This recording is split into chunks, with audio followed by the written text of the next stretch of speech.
ಗೊತ್ತಿರಲಿಲ್ಲ. ನನ್ನ ಅತ್ತೆ ಮಗಳು ಅವಳದನಿಗೆ ಹೇಳಿದ್ದು ಇದ್ರ ಬಗ್ಗೆ.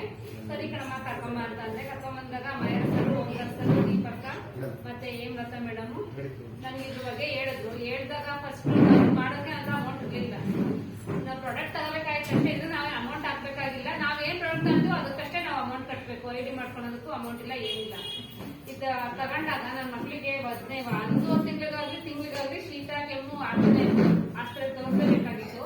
ಈ ಪ್ರಾಡಕ್ಟ್ ತಗೊಂಡಾಗಿಂದ 6-7 ತಿಂಗಳು ಅವರಿಗೆ ಒಂದು ದಿನ ಹಾಸ್ಪಿಟಲ್ ತಗೊಂಡೋಗಿಲ್ಲ ನಾನು. ಅಷ್ಟು ಚೆನ್ನಾಗಿ ಹುಷಾರಾಗಿದೆ. ಕೂಲಿ ಕೆಲ್ಸಕ್ಕೆ ಹೋಗ್ಲೇಬೇಕು, ಇಲ್ಲ ನಮ್ ಜೀವನ ನಡೆಯಲ್ಲ. ಹಂಗಾಗಿ ಹೋಗ್ಬೇಕಾದ್ರೆ ನಮ್ ಸೊಂಟನ ತುಂಬಾ ಬರೋದು, ಕಾಯಿ ಇರೋದು, ಕಳೆ ಗಿಡದ ಕೆಲ್ಸಗಳಿಗೆ ಹೋಗ್ತಿದ್ದೆ ನಾನು. ಇಮ್ಯುನಿಟಿ ಕಾಫ್ ಕುಡಿದ್ಮೇಲೆ ನನಗೂ ಯಾವುದೇ ಪ್ರಾಬ್ಲಮ್ ಇಲ್ಲ.